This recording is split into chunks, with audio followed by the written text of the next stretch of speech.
Yo, you checked in the Next to Blow podcast, hosted by the South Carolina's mixtape plug, DJ J Black. Let's get it. TP, know I might be next to blow, but I'm still trying to scratch them both. All right, before we kick this episode off, I want to thank you, the listener, for tuning in and supporting this platform. So Next to Blow podcast is for independent artists that's looking for music advice about getting in the industry, maybe get your foot in the door, uploading music, monetization, or maybe a sense of direction to further your career to the next level. This platform is also to have your music heard. If you'd like to send me your music so I can play it on my podcast for my listeners to hear it, my email is djjblack@gmail.com. That's 2 J's and 2 C's. And this platform is also for late breaking news in hip hop or any genre. So stay tuned. Welcome back to the Next to Blow podcast. If you checked in with me last week, you know we spoke on why is your music being heard in the clubs or being spun on the radios. So today we're going to be touching on, are DJs still important in the music industry? And to answer that question, yes, DJs are very much important. Now, to give a little bit of background about myself as a DJ, I'm a mixtape DJ, club DJ, and I also DJ for artists and celebrity artists. My mixtapes, I have 2.20 million mixtape streams currently. I DJ for Big Scar, Skipper the Flipper, work with Big Boogie, DJ for PNB Rock, work with KB Mike, Kodak Black, Big Brother John Wicks, and a bunch of more artists I can continue naming. So this is a touch on how DJs are still important. Back in the day, when I grew up, because I'm a 90s kid, but like during the early 2000s, the only way that we could find out who was the hottest artist or like what was the hottest shit at the time, we had to go to those stores, or Indian stores. We had to go to like livemixtapes.com. We had to go there and like literally search. But when the CDs was out, it was a little bit harder. Because you have to look through, you have to read through this whole track list of who's the hottest artist, who's the hardest motherfucker. And the only way we'll find out is through the DJs like DJ Cam Banion, DJ Drama, DJ Trapaholics. All these DJs that time that was dropping like mixtapes out of the trunk during the early 2000s. That's how we found out. And those DJs made it easy for us, you know what I'm saying?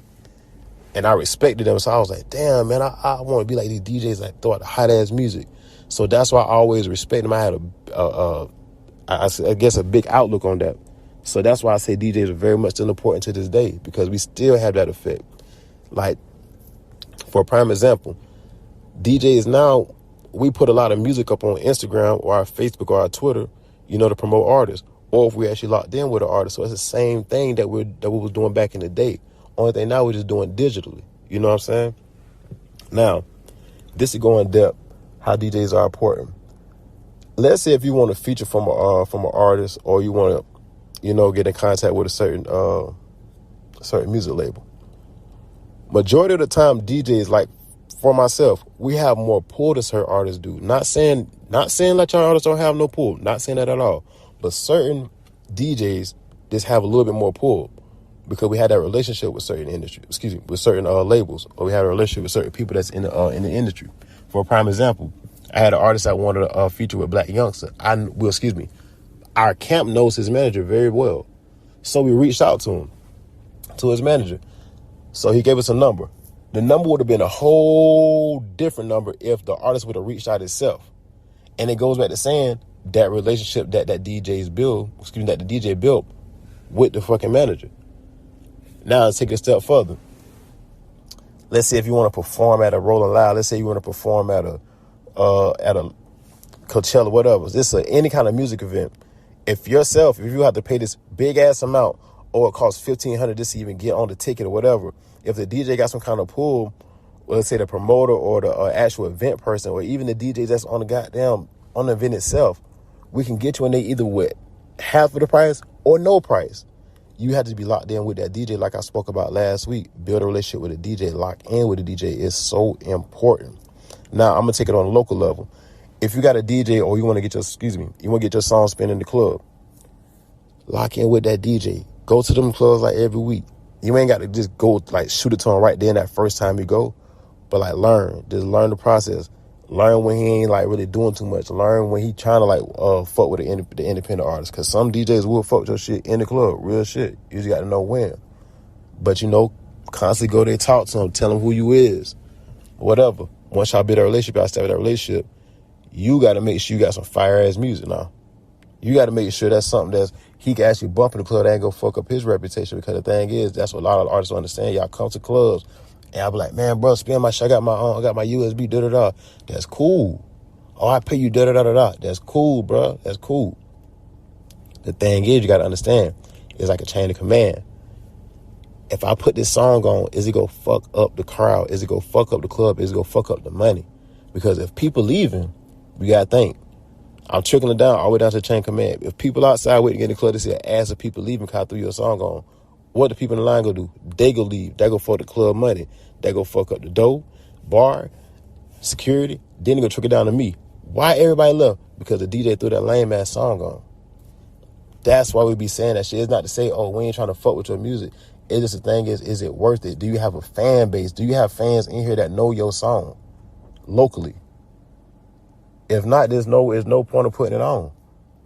And then y'all go back and say, we don't fuck with y'all. No, just go work on your craft and then we'll try again next week. That's all that is.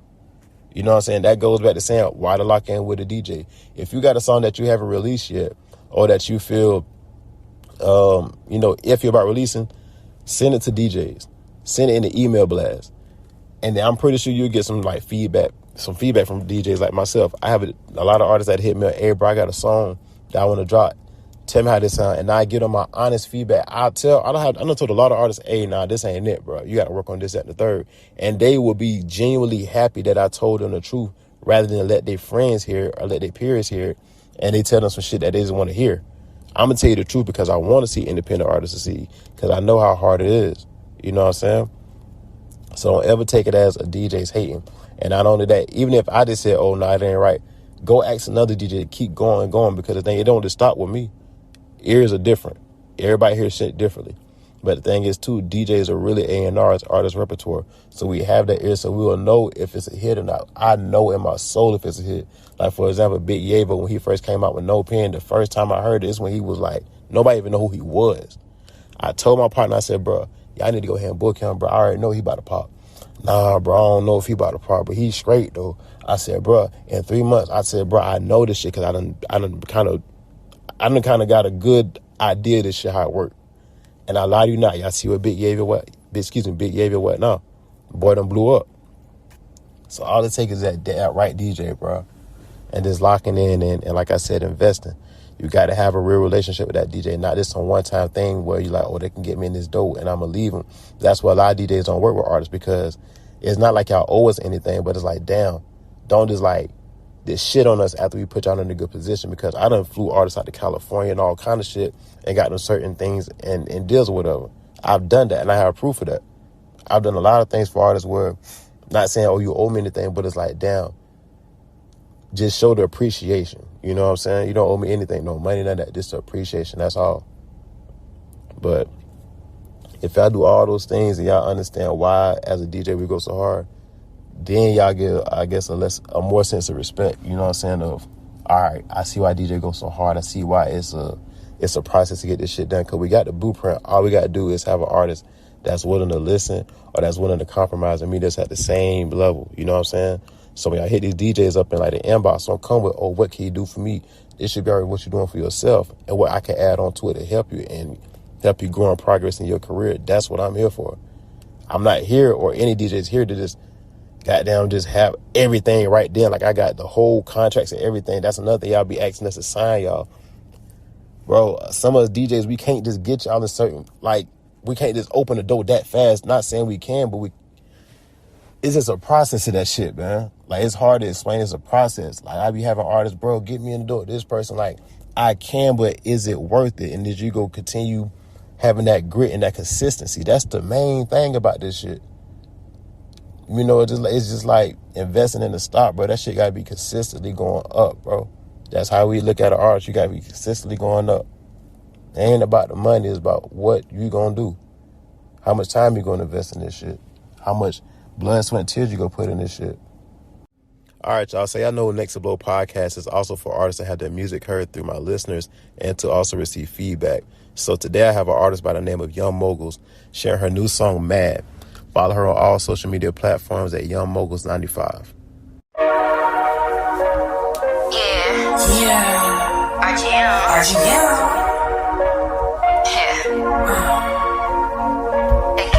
Featuring Young Goddess. That's why they mad. Why they mad? Why they mad for?